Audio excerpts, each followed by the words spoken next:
Bismillah walhamdulillah wassalatu wassalamu ala rasulillah amma ba'd fassalamu alaykum wa rahmatullahi wa barakatuh. Mes chers frères et mes chères sœurs, bienvenue à ce nouvel épisode dans cet apprentissage de l'importance et de comment fait-on la prière. Donc nous avons parlé la dernière fois justement de l'importance de la prière et nous n'en parlerons jamais assez. Vous avez peut-être remarqué que l'épisode précédent était plus long qu'habituellement, et parce que l'importance de la prière dans notre vie demande ce développement et demande cette insistance. Dans ce monde où nous vivons, nous sommes constamment à droite, à gauche, pris par les occupations, constamment notre attention est prise par les affaires de cette dunya. Il faut insister sur le fait que de temps en temps, on met tout ça de côté et on consacre un moment, c'est pas de temps en temps, c'est 5 fois par jour, on consacre un moment à notre relation avec Allah subhanahu wa ta'ala et à son rapprochement avec lui. Nous allons parler cette fois, dans ce cours des conditions qui doivent être réalisées pour que la salah soit valide. Comme nous avions dit pour les ablutions, c'est un acte rituel, une adoration qui évidemment doit être faite en conformité avec ce que Allah nous a ordonné et notamment avec ce que son prophète sallallahu alayhi wa sallam nous a transmis. La règle dans les adorations est que nous faisons ce que le messager nous a transmis et rien d'autre. C'est tawqifi. La règle de base, c'est que tout est interdit sauf ce qui est autorisé. Ce n'est pas le cas dans les interactions sociales dans la vie. C'est exactement l'inverse. Mais pour les adorations, non. C'est-à-dire que n'est autorisé que ce qui nous a été rapporté. Et donc, première condition, comme nous avons déjà vu, être pur des deux types d'impureté, an-najasa wal-hadath.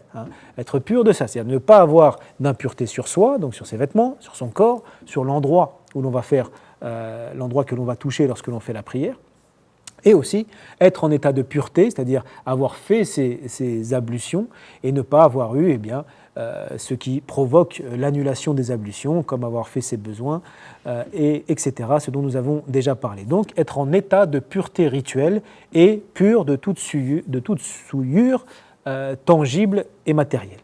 Deuxièmement, couvrir al-awra, couvrir la nudité. C'est-à-dire qu'il y a une partie du corps qui doit être couverte, évidemment en général, lorsque nous sommes devant les gens, mais aussi dans la prière. Nous ne pouvons pas faire la prière habillés n'importe comment.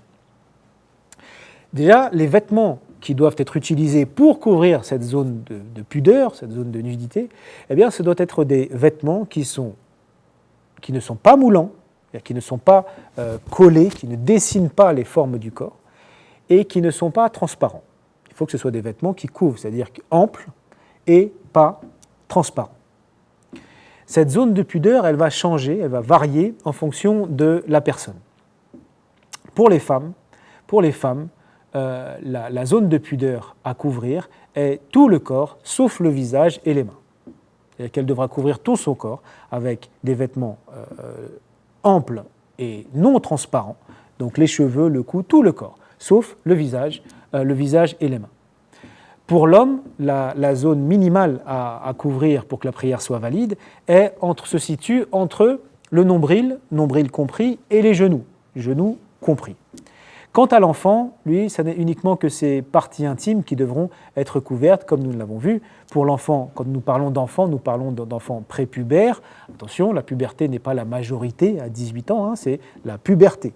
Donc, nous avons parlé déjà la dernière fois des signes qui montrent qu'un enfant est arrivé à la puberté. Lui, l'enfant, ça n'est que recommandé pour lui de faire la prière et il devra se couvrir au minimum les parties intimes.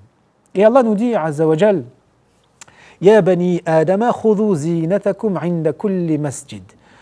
Ô fils de Adam, munissez-vous de votre parure, c'est-à-dire des vêtements de votre parure, en tout lieu de prière, masjid. Alors masjid, cela signifie mosquée, mais là il ne s'agit pas de mosquée, il s'agit à chaque fois que vous faites la prière, tout endroit où vous priez, prenez vos parures, et vos parures, c'est donc vos vêtements. Donc il faut savoir aussi que, bien sûr, dans ce verset, nous comprenons qu'il s'agit d'être convenablement vêtu, comme nous l'avons dit, mais aussi, il convient, c'est pour parfaire la qualité de notre prière, et nous avons vu à quel point il est important de prendre soin de notre prière, il y a aussi le fait de mettre des vêtements convenables. De mettre des vêtements convenables, c'est-à-dire ne pas mettre par exemple un drap comme ça, n'importe comment, et pour prier, bon, on est couvert et on peut faire la prière. Non, il ne s'agit pas seulement de se couvrir. Nous allons nous présenter devant Allah subhanahu wa ta'ala. Il y a un certain, il y a des choses, des codes à respecter. Parmi ces codes, il y a le fait de mettre des vêtements convenables. Les ulama, les savants nous disent que c'est un vêtement avec lequel nous pourrions accueillir quelqu'un. Si quelqu'un, un étranger toque à la porte ou un invité, eh bien nous pourrions le recevoir comme ça. Donc c'est des vêtements convenables.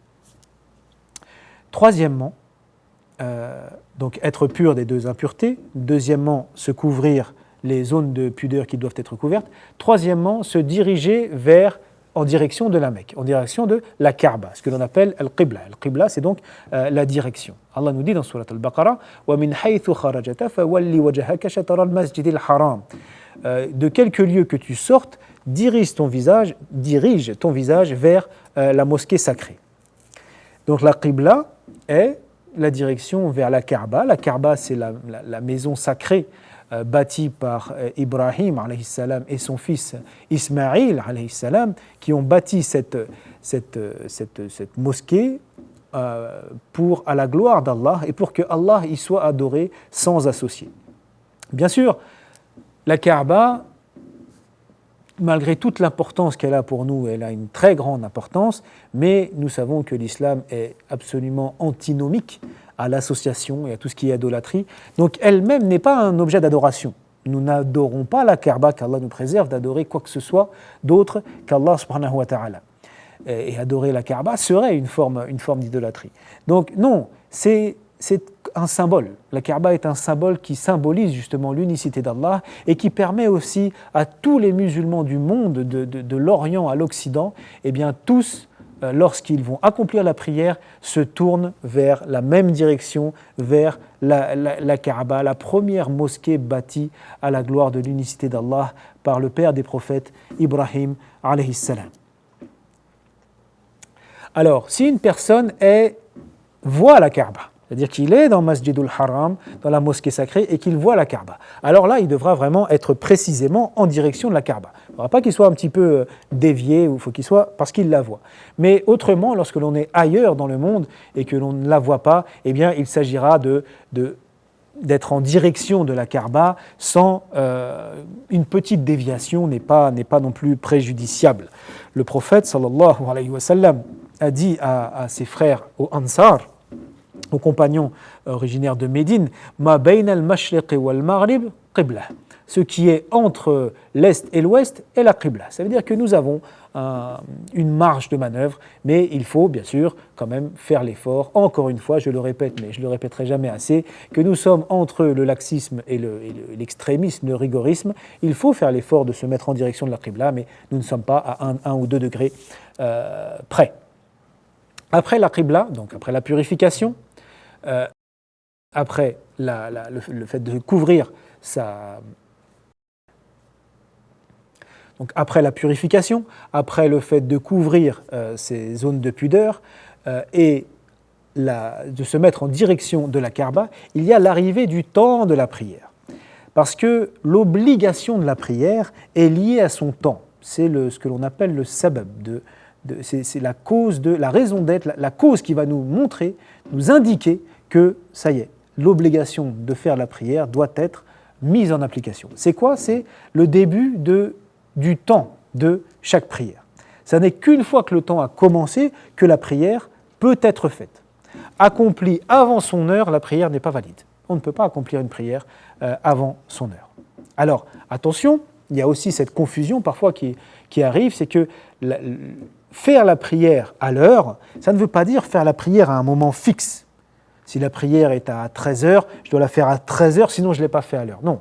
En fait, nous avons un laps de temps. Chaque prière a un laps de temps durant lequel eh bien, il convient de la faire. Il est préférable de le faire au début de ce laps de temps, mais tant que nous ne dépassons pas la fin du temps de chaque prière, eh bien la prière est faite à l'heure. Et si une prière est manquée, alors il convient de la rattraper, de la faire dès que possible.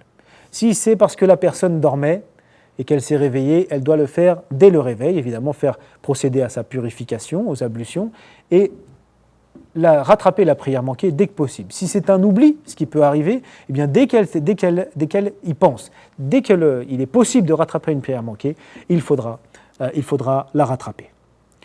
Barakallahu fikum pour votre attention. Qu'Allah vous préserve tous. Et je vous dis à bientôt, Inch'Allah, pour la suite de ces cours. Ila al-liqa. Wassalamu alaikum wa rahmatullahi wa barakatuh.